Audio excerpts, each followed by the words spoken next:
తర్వాత అండి ఎంత తెలివైందంటే ఆవిడ చిన్న చిన్న వేషాలు వచ్చింది.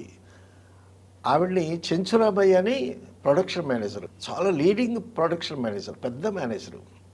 సో అతను చేరదీశాడు, అతని గదిలో పెట్టుకున్నాడు, పెట్టుకొని వేషాలకి తిప్పాడు, చాలా హెల్ప్ చేశాడు.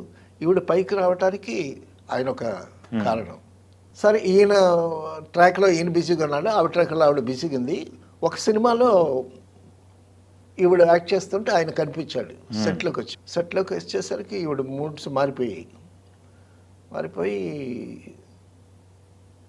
ప్రొడ్యూసర్ని పక్కకు పిలిచి దానికి సంబంధించిన ప్రొడ్యూసర్ పార్ట్నర్ ఎవరో ఉంటారు కదా, చెంచురామయ్య ఇక్కడ ఎందుకున్నాడు అంటే అతనే మన ప్రొడక్షన్ మేనేజర్ అండి అనేసరికి తర్వాత అతను ఉంటే నాకు చేయలేనండి, నాకు ఎంప్రెసింగ్ ఉంటుంది, అతను ఉంటే నేను చేయలేను.